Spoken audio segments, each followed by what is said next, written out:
Hey everybody, it's Joel. It's June the 7th, and I'm here in my hot pink bedroom with the big black polka dots to give a weekly update. And man, you guys, what an incredible week. I have a whole page of notes. It goes on and on. Let's talk about, first of all, there's an organizational thing that we're just going to have to do. I've reached the point I keep trying to recruit someone to work on the website, and I haven't managed to do that yet. But the WordPress site that we have, which the link will be below, is set up sort of blog style. And what I'm going to do is I'm going to start a blog page for projects that are in work. I'm talking, of course, first and foremost this week about the Rise of the Europan project.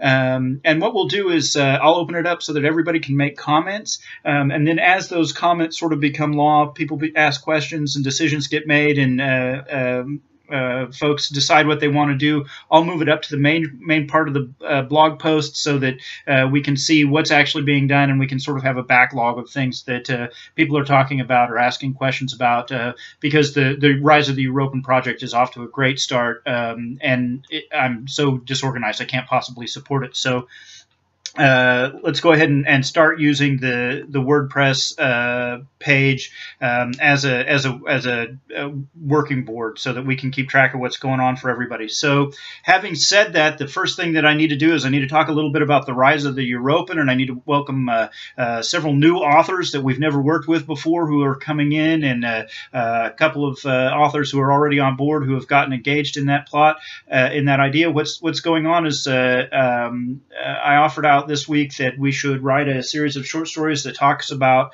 when the Europan rose up and took control of human space. He takes control in 2600 of a fair portion of human space, about the same time that Il Solitaire starts taking over. And we've got, I think, 5 short stories now working in the universe, and I need to get you guys talking to each other, and that will absolutely happen on the WordPress page. I'll get all of your comments that you've emailed to me and all of the questions, and Dawn's been asking questions over on Facebook as well. Damien has been asking questions on Facebook. I love all of you guys. Eugene has actually asked for another author to work with him. I love all of you guys. I love the fact that you're getting in here and getting engaged. Let me put a little bit of coordination behind you over there on the WordPress page, and we'll build this bad boy. That project's off to an absolutely fabulous start. So welcome to those of you who are new and joining us for the first time with the Rise of the Europan. I'm really looking forward to this project, and I think it's going to be a great thing. I want to shout out also to Greta van der Roel.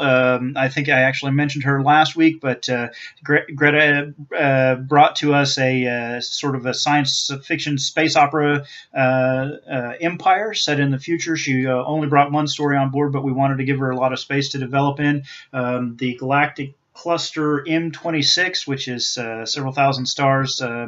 I think we decided it was about 6,000 light years from Earth. Now belongs to Greta, 20,000 years in the future, or I should say belongs to Greta's empire, and we look forward to her development out there. Nick, who I'm going to put the link right down here below, is just going gangbusters with Big Damn Dryden. We'll be looking for playtesters soon. And we've already started a business strategy for how to recruit comic book stores and game stores in Australia. And then, of course, we've got a relationship with Boom Comics here in Topeka.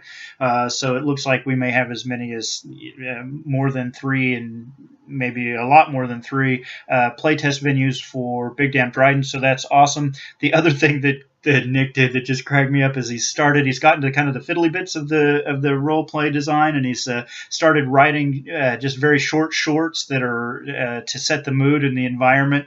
And he wrote one about the dangers of eating Syrch designed meat products. It just cracked me up. It was awesome. That link will be below. Please stop by and enjoy how really twisted Nick's mind was. That was fabulous. And then the other thing that happened yesterday was the second of the release parties at Boom Comics, this time at Boom here in Topeka. We were there for 4 hours. It was a really awesome event. We didn't talk to as many people as we did in Manhattan, which was unfortunate, but we had a couple of folks who were really engaged and really liked what they saw, and I think we'll come back for more. I certainly hope to see them again. We also had Greta and Gavin hanging on a Google hang out with us, which ended up being a pretty disturbing event. Those two should probably not be left alone together for any length of time, just for the good of humanity. But it was a really enjoyable conversation. I understand that Dan was viewing us for a while, and we inadvertently put that whole thing on YouTube. And anyone who is a furry, I want to apologize. We have the utmost respect for furries. And welcome you to continue to participate with us in spite of things that may have been said about electronic cat ears. All right. That was a really entertaining experience.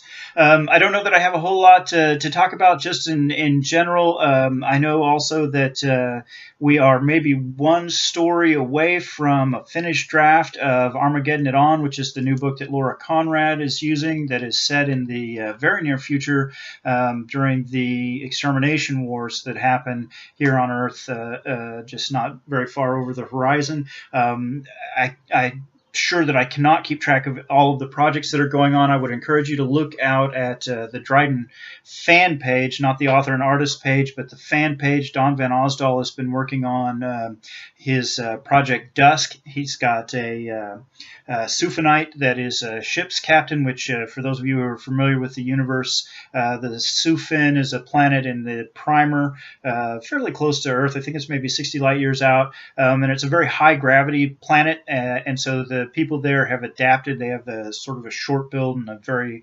muscular bodies, and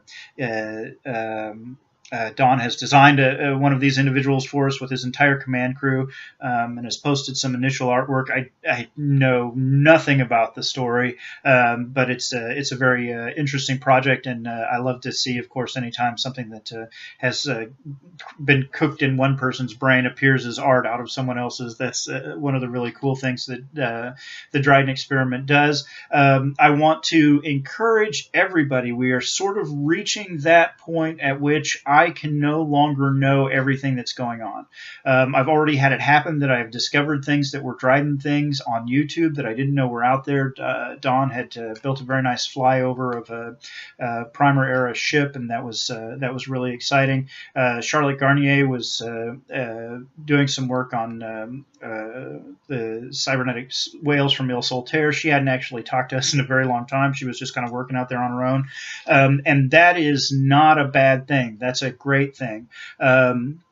What we have is a little bit of a continuity issue in terms of the early part of the universe is pretty well established, and we know the technologies that are going on, and we know